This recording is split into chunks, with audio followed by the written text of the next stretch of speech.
ने सुना है, ठीक सुना। बोले मैं इसको मानूं कैसे? अल्लाह अल्लाह कैसे मान लूं मैं कि आग नहीं जलाती? सैयद साहब को जला लाते फरमाते चल जरा चल के उसका हाथ पकड़ा, तंदूर के पास लेके गए। बोले पूरा हाथ की बात बाद में करना, सारी बातें बाद में करना। अपने सर का एक बाल तोड़ा, सर से एक बाल लिया ना और उसको उसी तंदूर में तहकती हुई आग में डाल दिया। और फिर आग में दम है तो इसका बाल जला के दिखाए, पूरे बदन में तो बात ही बनी। के कहता हूं जो मैंने पढ़ा कि पूरी तंदूर की आग ठंडी पड़ गई, वो बाल जैसे तब था वैसे अब भी सलामत नजर आ रहा है। और एक छोटी सी बात मैं बताऊं अपने तालिब इल्म के कारी साहब सैयद ओवैस मुस्तफा साहब पहुंचे, हम लोग खाना खिला रहे थे।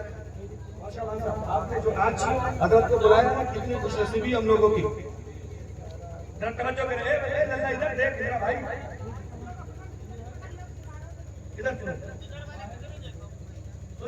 हम लोग खाना खिला रहे थे। सैयद ओवैस मुस्तफा साहब हजरत के खानदान के लोग हैं।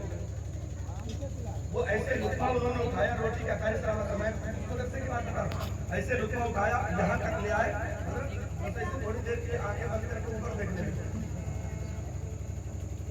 सैयद ओवैस मुस्तफा साहब ऐसे रोटी का लुत्फा उठाया, खाने के दस्तरखान पे बैठे थे, हम लोग खाना खिला रहे थे, ऐसे लुत्फा उठाया, ऐसे तो यहाँ तक ले आए, आंखें बंद करके थोड़ा लेट हो गया, थोड़ी देर के बाद फिर आंखें थोड़ा लेट हो गया, खाना खाया। नहीं लेट नहीं, किसी की हिम्मत नहीं हो रही है पूछे हजरत से ऐसा हमने क्यों किया। लेकिन एक अल्लामा बरकाती साहब से मौलाना शफीक बरकाती हमारे उस्ताद हजरत अली के रूम में क्या फरमाते थे, उन्होंने कहा हुजूर एक बात समझ में नहीं आई, थोड़ी देर के लिए आपके दस्तरखान पे हाथ रोक लिया, आसमान की तरफ देख रहे थे, आंखें बंद थी, मामला क्या था? अगला जुमला सुनो, ईमान ताजा हो जाएगा। हज़रत ओवैस मुस्तफा साहब अल्लाह फरमाते हैं कि मैं अपनी दादी फातिमा से बात करने लगा था, मैं अपनी दादी फातिमा से बात करने लगा था। माशाअल्लाह माशाअल्लाह। जामिया अरबिया इज़हारुल उलूम की तारीख में ये जुमला सुनहरे अल्फाजों से लिखा है। अल्लाह ये उन्हीं के खानदान के लोग हैं, उनके भाई पटीदार के लोग हैं जो आज यहाँ तशरीफ लेकर आए। इसलिए हो मुंशी गढ़वालो, आज अपनी किस्मत का सितारा तुम्हारी बुलंदी पे ले जाने का वक्त है। आओ मैं इन्हीं के नबी की, इन्हीं के नाना की, हम सब के नबी की मिलाद बता रहे। तवज्जो करना, रिश्ता तय हो गया, शादी हो गई, हजरत आमिना दुल्हन बन के अब्दुल्ला के घर आई है। अब हमारे आपके इलाके का माहौल क्या है?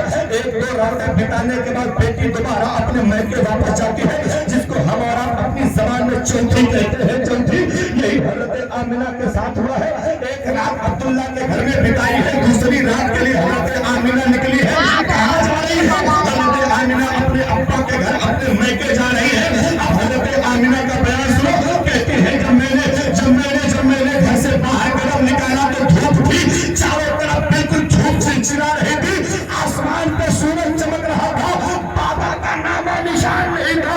लेकिन आमिना कहती है जैसे मैंने दरवाजे से बाहर कदम रखा है, एक बड़ा सा बादल का टुकड़ा आके मेरे ऊपर साया बना लेता है, एक बादल का टुकड़ा आके मेरे ऊपर साया कर लेता है। हज़रत आमिना कहती है जैसे जैसे मैं आगे बढ़ती जा रही थी, बादल का टुकड़ा मेरे साथ चल रहा था। आमिना कहती है जिस कंकर पे, जिस पत्थर पे मेरा पैर पड़ता था, मेरा कदम पड़ता था, वो कंकर पत्थर मुलायम हो जाते थे। जिस रास्ते में पेड़ पौधे खड़े थे, पहाड़ के पत्थर खड़े थे, वो सारे पहाड़ पत्थर के आमिना के कदमों को चूम के मुबारकबाद दे रहे थे। कोई कह रहा था आमिना तुम्हें मुबारक हो, नबियों के सरदार की मां बन गई हो, आमिना तुम्हें मुबारक हो, कायनात के मुख्तार की मां बन गई हो। हज़रत आमिना चलती जा रही है, आमिना के बाप दरवाजे पे खड़े हो गए, बेटे का इंतजार कर रहे हैं। जैसे आमिना दरवाजे पे पहुंची है, बाप ने सीने से लगाया, पेशानी चूमी। हज़रत वहाब कहते हैं, आमिना के बाप कहते हैं ओ मेरी बेटी आमिना, तेरे बदन से बड़ी अच्छी खुशबू आ रही है, क्या कोई इधर लगाया है, क्या कोई खुशबू लगाई है? आमिना कहती है अम्मा जान, कसम परवरदिगार की, न मैंने कोई इधर लगाया है, न मैंने कोई खुशबू लगाई है, बल्कि जब से मैंने अब्दुल्ला के साथ रात बिताई है, तब से मेरा बदन भी महक रहा है, मेरा बिस्तर भी महक रहा है, तभी से मेरा दरबार महक रहा है। इतना सुनते ही हज़रत आमिना कहती है अब्बा सुनिए जरा, मैं रोजाना जब रास्ते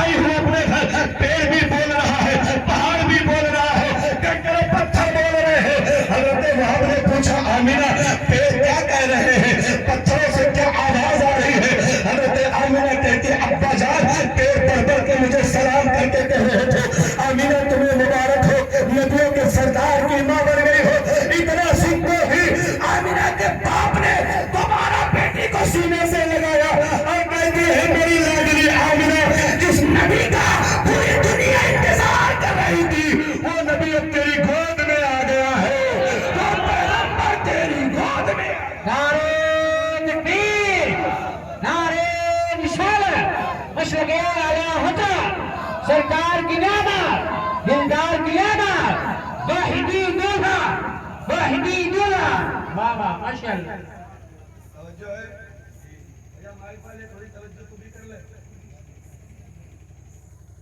आवाज करा दे लल्ला, आवाज में कंजूसी मत करो।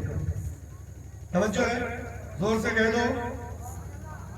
अभी सुनो, अभी तुमसे सुभान अल्लाह कहलवा रहे मुशीगढ़ वालों, कुर्बो जवार वालों, तुम बोल रहे हो मुस्तफा के हदीस सुनो। नबी फरमाते जो बंदा एक बार मोहब्बत से सुभान अल्लाह कहता, अल्लाह ताला उसके नाम का एक पेड़ जन्नत में लगवा देता है। माशाअल्लाह माशाअल्लाह। अब मैं तुमसे कहूंगा नहीं, देखते कितने अक्लमंद लोग जलसे में आए हैं। नबी फरमाते बंदा एक बार मोहब्बत से सुभान अल्लाह कहे, पेड़ कहाँ लगता है?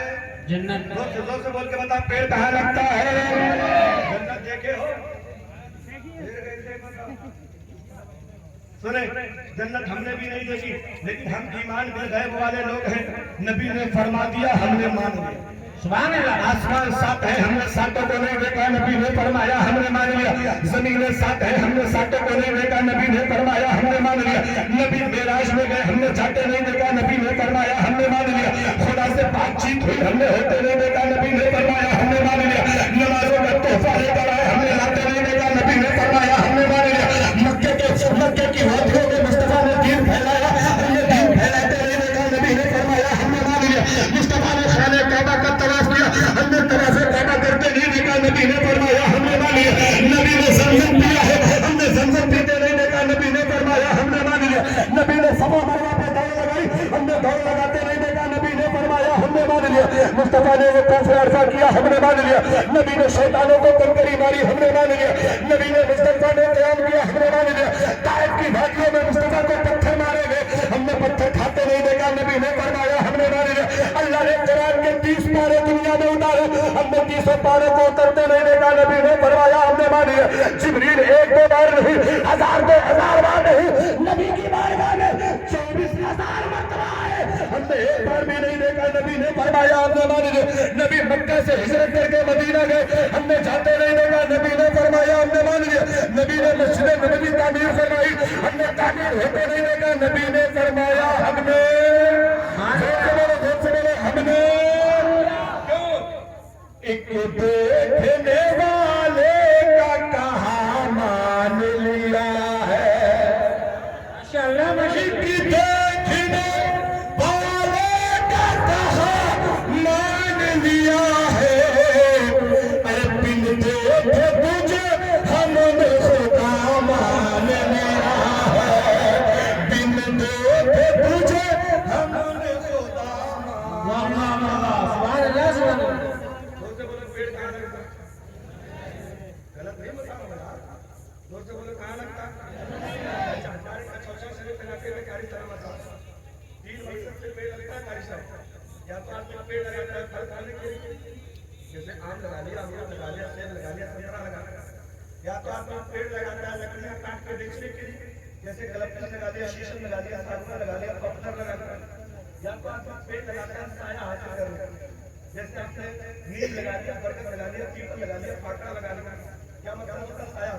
मैंने बार में तकरीर करा, एक व्यापारी बंदा खड़ा हुआ थे, कह रहा कि हज़रत हमारे यहाँ 4 मकसद से पेड़ लगता है।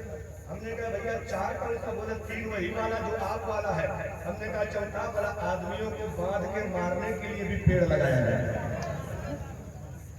लेकिन मुंशीगढ़ वाला तुम तो ऐसा नहीं करते हो ना, पेड़ लगाते हो मकसद के लिए, फायदे के लिए। अब ईमानदारी से बताना, हम बैठे हैं मुंशीगढ़ में, पेड़ कहाँ लगा है?